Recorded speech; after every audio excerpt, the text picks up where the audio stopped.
naka-record. Buti na lang nakita ko. Kung hindi, wala akong i-replay. Alright. Alright, so for the module 4, we'll be discussing about number systems. And here are the topics. So number systems. So under number systems, we have 5. So the first one is decimal, binary, octal, hexadecimal, and an n-based system. So meron bang familiar sa inyo about decimal, binary, octal, and so on and so forth? Or this is your first time hearing, those things, decimal, binary, octal, hexadecimal, and an n-based system? Or probably you guys heard this one already, but you don't have an idea. Or narinig nyo lang, siguro about computer yan. About conversion of data. Pero hindi nyo alam kung paano mag-convert or how to do it the real way. Okay. Kasi maraming converter pero hindi alam kung paano gawin ng actual or manual. Anyone who has an idea how to convert or, just a glimpse or kahit sobrang katiting na idea, at least man lang may idea about decimal, binary, octal, and so on and so forth. Meron ba? How about you, Mr. Michael Cordero? Do you have an idea what is a decimal, a binary, octal, and so on and so forth?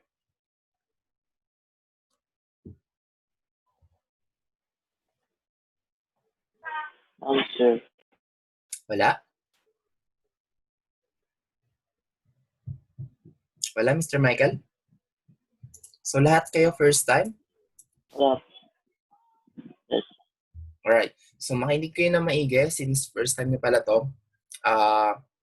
Decimal to binary, sobrang dali lang. Pero pag dating natin dito, medyo siguro malilito na kayo. Konti lang naman, malilito ng konti. Pero kayang-kaya niyo yan. Right? So after natin mag-convert, meron din tayong mga number conversion and operations. So kasama na dito yung sign. So meron na tayong positive and negative. Okay? Ito na nga yan, sign numbers. And then computer codes, which is the ASCII code. Alright, so let's start. So first one is digital circuits. So it is actually binary in nature, but several types of representations of numerical data are in use. So for example, we have representation in binary, representation of a number or integer in octal, a decimal or hexadecimal. Okay, so para magkaroon kayo ng konting idea, when we say binary, it only composed of 2 numbers. So that is a 0 and 1. Okay, if it's octal, from the word itself, supposedly, wala ko ng notepad ko. Supposedly, if it's octal, wala. Alright, so supposedly if it's octal, 8, diba? Tama ba? Pero, since mag-i-start tayo sa 0, 0 to 7 lang yan. 0, 1, 2, 3, 4, 5, 6, 7. This one is the representation of octal. Okay? So same with with our binary. Okay? So from the word by, 2 dapat. So it should be 1 and 2. But since we're going to start at 0, so 0 and 1 lang yung number neto. Okay? So I hope that's clear. And then for decimal, 10 yan. Okay? So same pa rin. Pero sa decimal natin is, ano nga ba? Actually, walang trick sa decimal. Okay? Pag sinabi natin decimal, the natural way, starting from 1, 2, 3, 4, 5, 6, 7, 8, 9, and then 10. Okay, so ganyan yung representation ng decimal. So you can also include 0 here, or 0 to 9. Okay, and then for hexadecimal, so this one is up to 16. Actually, 0 to 9. 0 to 9. And then 10, 11, 12, 13, 14, 15, 16. So bakit 0 to 9? Kasi dito sa 0 natin, oops, mali. 1 to 9 pala. Kasi dito sa 1 natin, okay, 16 for hexadecimal. Ayan. Dito sa 1 natin is 0, 1, actually hanggang 9 na to. 0 to 9, same lang. And then pagpatak mo ng 10 is 8 na to. Wait lang, para may mali. 0 to 9, 1 to 9, 16 pa rin to. 1 to 9 pa rin. And then pagpatak mo ng 10, letter A ng representation.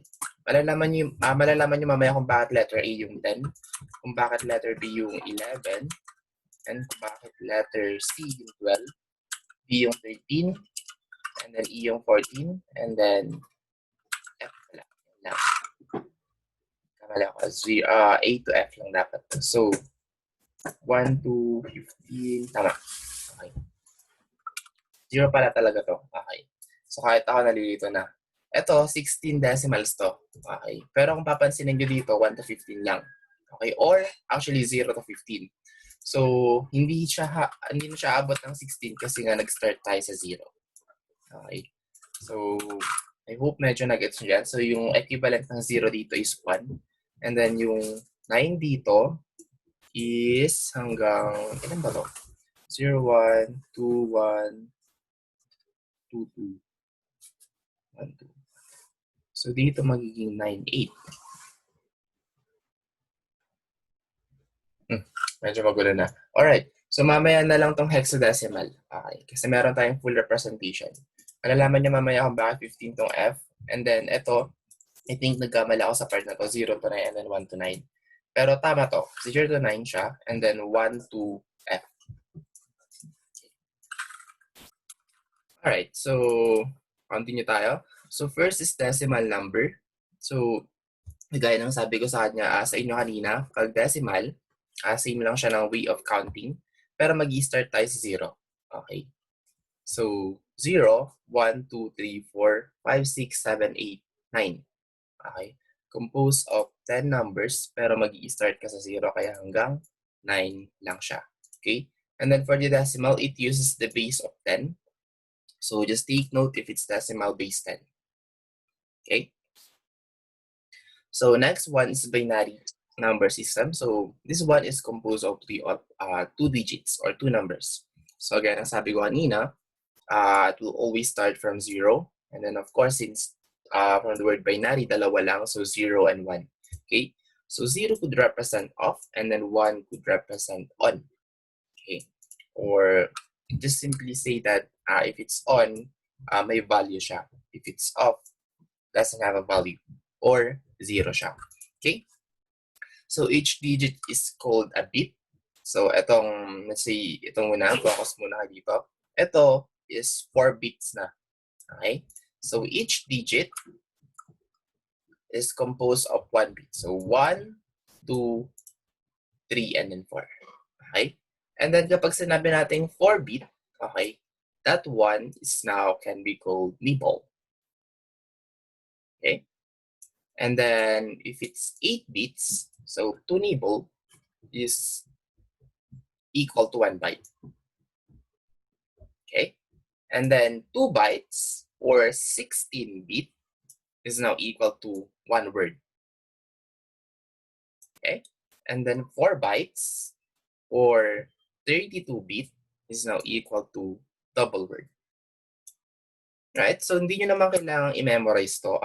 Para lang magkaroon kayo ng idea, ano ba yung mga byte-byte na yan? Ano ba yung megabyte, gigabyte? Kasi naririnig nyo yung madalas sa mga flash drive, sa mga internet connection. At yung speed na ito, 2 megabits per second, and so on and so forth. So, para at least man lang alam nyo kung, pag mega, ganito na pala. Pag kilo, 1,000 pa lang pala. Okay, so, mag-umpisa kayo sa bit. And then, ito yung conversion niya. Hanggang sa ito na siguro yung very familiar. So, 8 bits is 1 byte. Okay? So, tititiran nyo to, meron tayong representation of data. So, napakarami niyan. 8, 16, 84, 32. So, 32 bit is double word. So, lahat to is double word. Pero pag iisa-isayin nyo, ito yung pinaka-lowest bit natin. Okay? Nasa pinaka-right, which is 1, 1, 1. Okay? Hanggang sa pinaka-apat dito, is 1 nibble. And then yung 8 na to is 1 byte. Okay? And then 1 word. Ito yung dalawang byte natin. And then double word. Okay, so I hope this one is clear. And then, ito na yung representation ng from decimal to binary natin. Okay? So, madali lang to. So, kung papansin niyo sa decimal, kapag 0, yung binary natin is 4 na 0 din. So, bakit ganon? Kasi wala namang activated. Okay? Wherein, dapat kapag 0, wala dapat talaga activated kasi 0 nga eh. Pero dito naman sa 1, kung mapansin niyo activated na yung pinaka-lowest bit natin. Okay?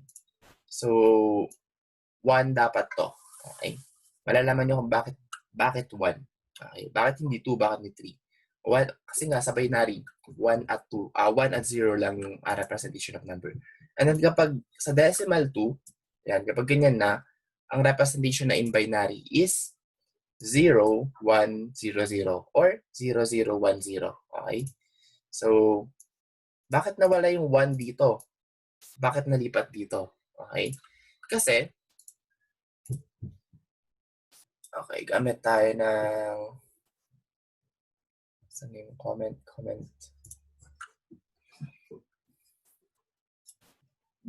Kasi let's say sa isang nibble,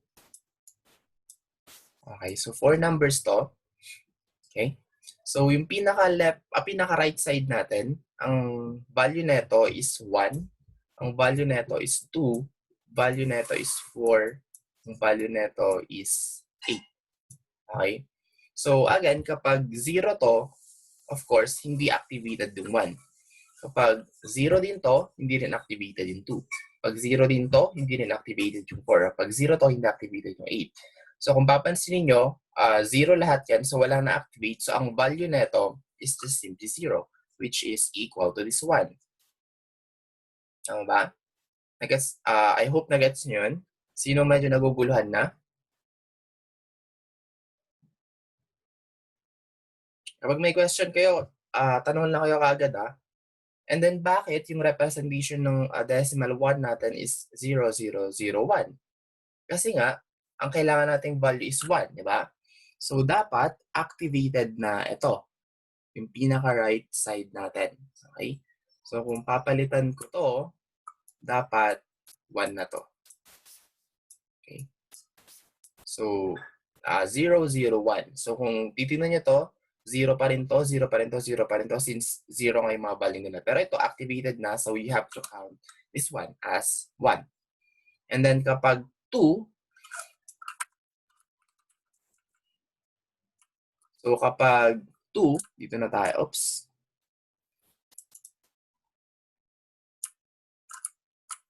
Ising ko lang. Nangyari. 100%. Okay, so kapag 2, ito na yung activated. Kasi again, yung value nito is, ayaw mag-zoom in. Teka lang. Ayan pala. Kasi yung value nito is 1, 2, 4, and then 8. So kung papansin niyo, activated na to, and then the rest are not activated, which is now equal to the value of 2. Okay, and then for 3, so activated to, activated din 2 natin. And then 4 and 8 is just simply 0. So pag plusin nyo lang itong dalawa, 1 plus 2 is equal to 3. Okay? And then for 4, so again, yung pinaka-right natin is 1, 2, 4, and then yung susunod is 8. So activated yung 4 natin, and then this one is 0, 0, 0. So this one represents the binary of decimal 4. So I hope nakuha niyo yung logic. So laging ganun yung arrangement natin.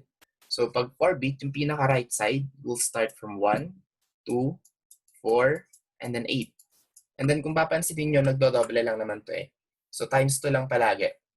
So ito, times 2 neto, ito times 2 rin neto, times 2 neto, sunod pa times 2 lang yan. So susunod sa 8 is 16, 32, 64, 128. So ganun yan, sunod-sunod yon dito. Okay? So this one is 1, 2, 4, 8, 16, 32, 64, and then 128 bit. Okay? So 1, 2, 4, 8, 16, 32, 64, 128. So ganun yung representation ng data natin. So kung meron pa yan, dire-diretso pa, so times 2 lang. So 256 na to, and then 500, ilan na? 512, 1024, 2048, and so on and so forth. So, ganun lang yung representation ng data natin. That is why, yung binary ng 4 is 0100. Okay? So, for 5, oops. So, for 5, 1, 2, 4, and then 8. Okay? So, saan nakuha yung 5 natin? So, ito yan. 4 plus 1 is equal to 5.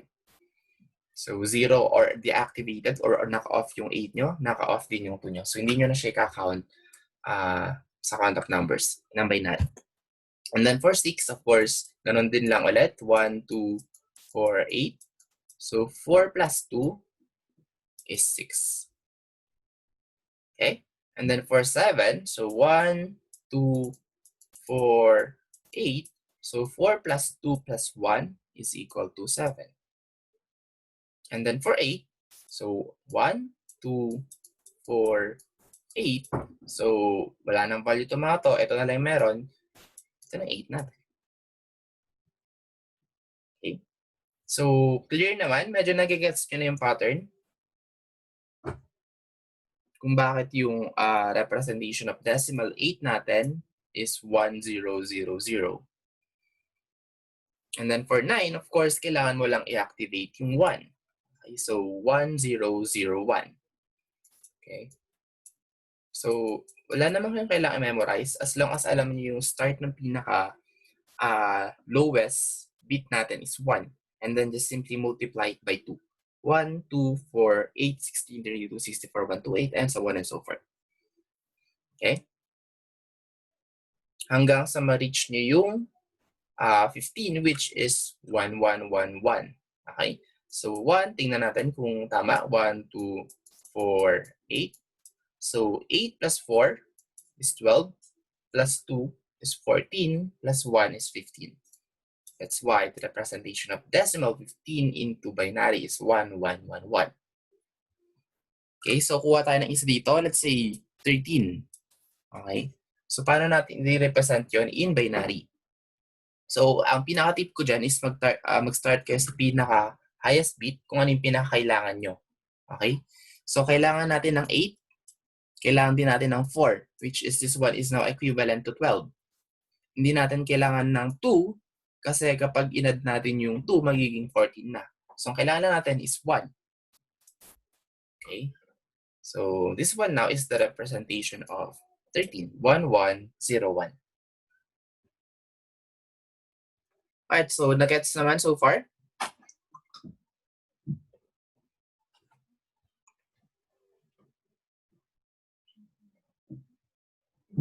May hindi ba nakagets?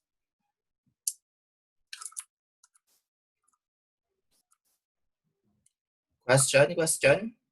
So, pasensya na, medyo magulo. Kasi hindi ko sanay magsulat gamit ang mouse. Question, guys? So, I hope dito pa lang, itong decimal to binary or binary to decimal is nagets nyo na. Kasi mahihirapan kayo in the future conversion kapag hindi nyo nagets itong decimal to binary. Ito yung pinaka-foundation natin actually. Question?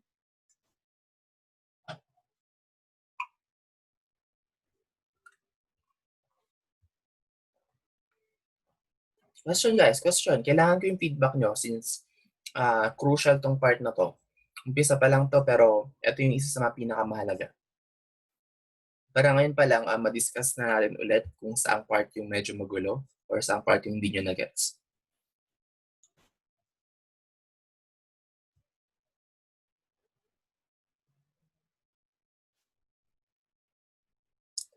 Question?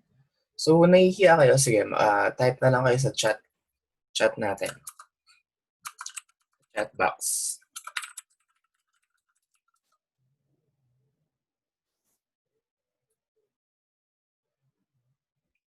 Natulog yata ulit kayo eh.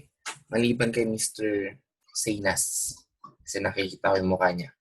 So, parang nag-iisip pa rin siya. Nakafocus siya. So, Mr. Sainas, okay ka lang? Nagets mo naman yung part na to? Or hindi?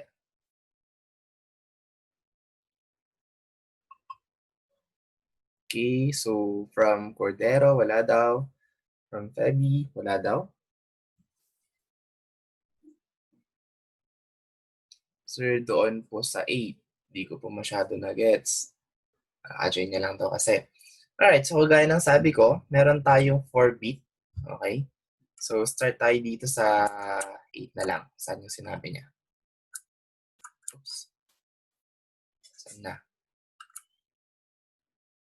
Okay? So, bakit 1000 yung representation ng decimal 8 natin? Or just simply number 8? Kasi nga, yung value nito is 1. Yung value din nito is 2, 4, and then 8. Okay? So, babansin niyo pag 0, hindi niyo siya i-count as part of the binary actually. Or, yan, parang 0 yung value niya. So, yung value ng 1 natin is 0, value ng 2 is 0, value ng 4 is 0. So, yung value ng 8 natin is, yung value ng ito, yung pinaka 4th bit natin is on. Kaya yung value nito is 8. Okay? Or counted na siya as 8 kasi nga 1 na dito. Okay? So kapag 0, naka-off siya. Kapag 1, naka-on.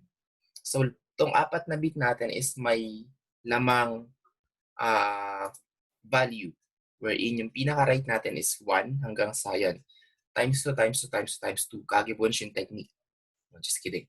Okay, so, yun na, times nyo lang yung pinaka-right hanggang sa pinaka-left. Okay, hanggang sa ma-reach mo yung 8 wherein, ito. So, kailangan mong i-activate to as 1 para makuha natin yung decimal value of 8. So, ganun din sa 7. So, ang kailangan mo lang is 4 to 1. 4 plus 2 plus 1 is 7. 4 plus 2 is 6. 4 plus 1 is 5. And then for 4, so ito lang, activate nyo. 4 lang. Okay? Ayan. And then for 3, so 2 plus 1. Okay? And then for 2, 2 lang syempre. And then for 1 is 1. And then for 0, syempre walang activated dyan. So lahat naka-off.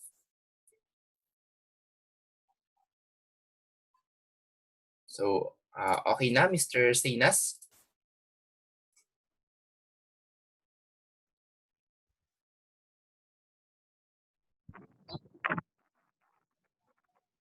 Okay na? Okay na po, sir. Okay na, sir.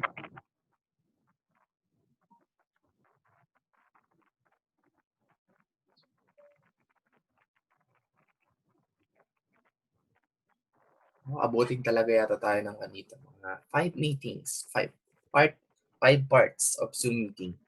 So, pasensya na ako, medyo mahaba to ngayon since mahaba talaga to. But actually, nung face-to-face, inabot kami ng 3 meetings. Actually, a total of 6 hours. Pero dito, try natin in 3 hours.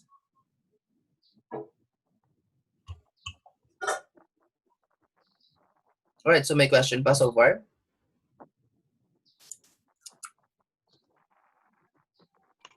None, sir. Alright. So, let's move on to the next one. Meron pa tayong 5 minutes, so kaya pa to. Alright, so the next one is octal number system. So, gaya ng sabi ko kanina, octal siya, pero yung starting na count natin is 0. Okay, so that's why ang representation of octal is 0 to 7. Okay? And then, to count in octal, the digits combine after reaching a count of 7. So, dito sa octal, wala tayong 8, 9, 10. Yung susunod dito is 11, 12, 13, 14, 15, 16, 17. And then, after 17 is next is 20.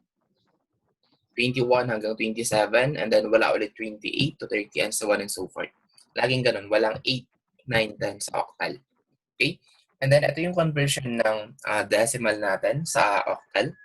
So, sa decimal to octal, same lang yung 0 to 0. Same lang din yung 1 to 1. 2 to 2, same lang din. 3 to 3, same lang din. Hanggang sa 7. Okay? Pero sa octal, kapag kailangan mo na ng 8 na value, okay,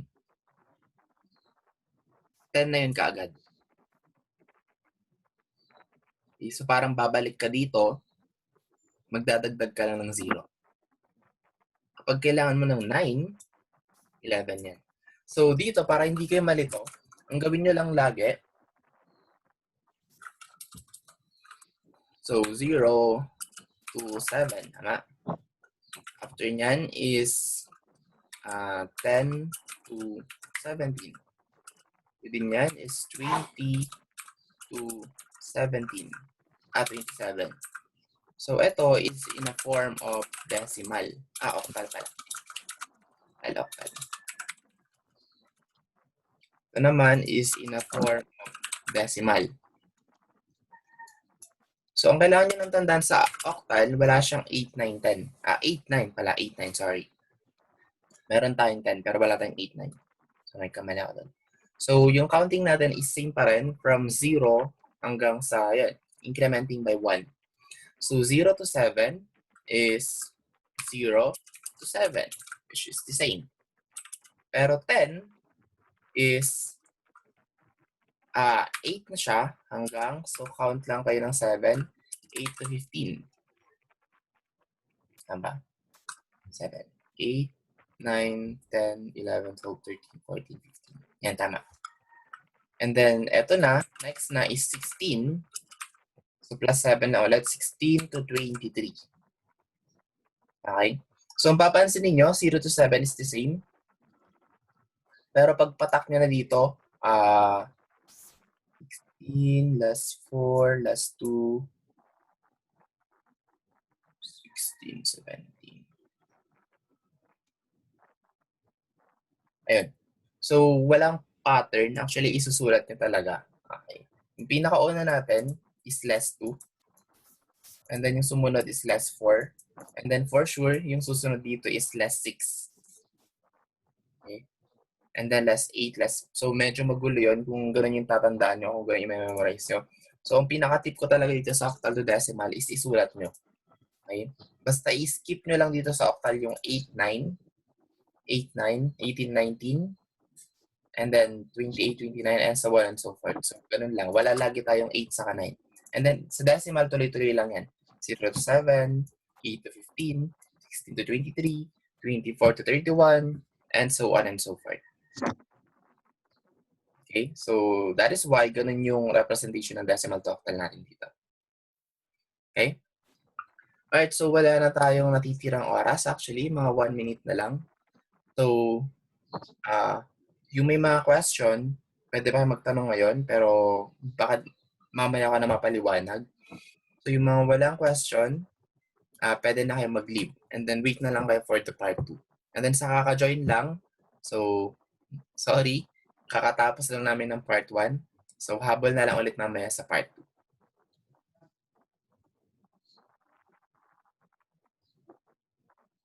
Alright, sige. Again, 5 minutes or 5 to 7 minutes break tayo.